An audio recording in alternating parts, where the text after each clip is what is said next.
Welcome back to the Explainer. Today, we're diving into a conflict that was short, brutal, and completely rewrote the rules of modern warfare.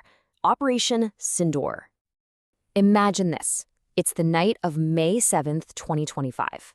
And then, the unthinkable happens. A top-of-the-line Indian Rafale fighter jet, one of these, gets shot down over the contested skies of Kashmir. The news sent absolute shockwaves through the military world. So how did this even happen? How could one of the most advanced jets on the planet just get taken out of the sky? Well, that takedown, that was just the opening shot in a conflict that was as brief as it was brutal. And to really get what happened, we need to take a step back.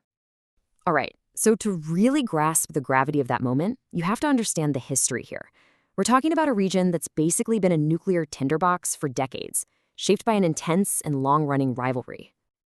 Yeah, for more than 75 years, this beautiful but fiercely disputed region of Kashmir has been the absolute flashpoint between India and Pakistan.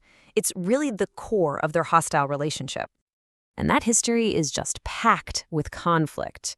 You've got full-blown wars, a simmering insurgency that Pakistan has long been accused of backing, and then the big one, the looming shadow of nuclear weapons. You see, the whole game changed back in 1998 when both countries officially went nuclear. Suddenly, the stakes were unimaginably high. And this brings us to a really fascinating and frankly terrifying idea called the stability-instability paradox. So what is that? Well, the theory goes that when two rivals both have nukes, the chance of a massive all-out war actually goes down. Why? Because it's mutual destruction, right? Nobody wins. But, and this is the crucial part, the chance of smaller proxy conflicts goes up. It's almost like Pakistan got a kind of strategic shield, allowing it to support militant groups against India without fearing a massive Indian army rolling across the border in response. A full-scale invasion was just too risky for India to consider. So you have this long simmering conflict, right? All governed by this strange nuclear paradox. But by 2025, it had entered a new super high-tech phase. We're now talking about two powerful, modern air forces squaring off, armed with some seriously cutting-edge gear.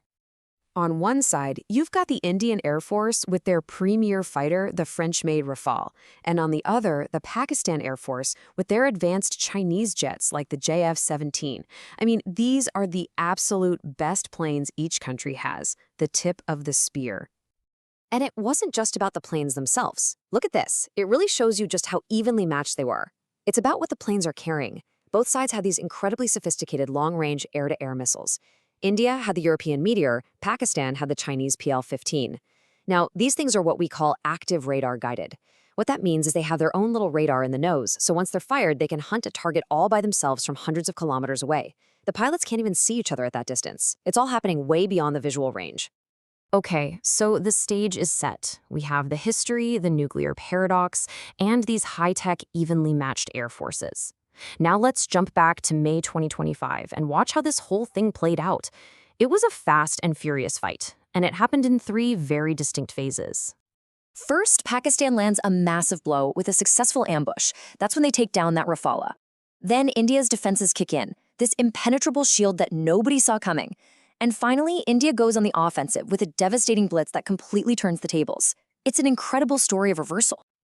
Yeah, in those first few hours, Pakistan's game plan was flawless. They set a trap, the Indian fighters flew right into it, and boom, down goes the Rafale. It was a huge tactical win for them and a massive shock for everyone watching. But then, Pakistan tried to press their luck. They decided to push their advantage and launch strikes deep into Indian territory. And that's when they hit a brick wall. A literal wall of missiles. This was the game changer. India had built this incredibly sophisticated integrated air defense network. We're talking a mix of systems, from their own homemade Akash missiles to the powerful Russian S-400. This multi-layered shield was the big surprise of the war. It just completely shut down the Pakistani offensive, and that gave India the opening it needed to hit back hard. And that was the final phase. With their own airspace totally secure, the Indian Air Force just unleashed. They launched a wave of long-range precision strikes that took out Pakistan's remaining defenses and hammered their air bases. It was so effective that Islamabad was forced to ask for a ceasefire. The conflict was over on India's terms. And get this, the most mind-blowing part of all? The entire thing, from the first missile fired to the final ceasefire, was over in just 88 hours. Less than 4 days.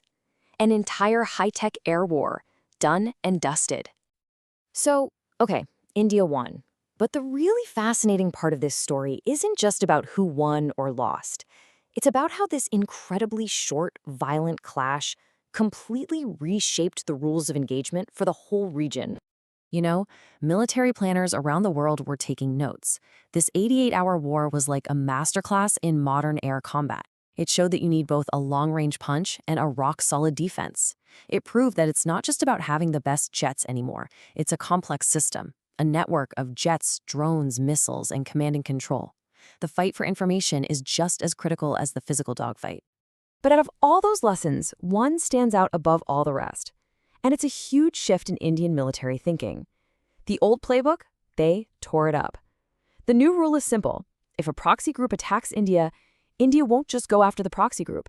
They will hold the state that backs them directly responsible. An attack by a proxy is now considered an attack by the state itself. Think about what that means. The old rules of proxy warfare are gone. Any future spark, any future incident, is now likely to escalate much, much faster. It starts at a higher rung on the ladder from day one. And that leaves us with a really sobering question to think about.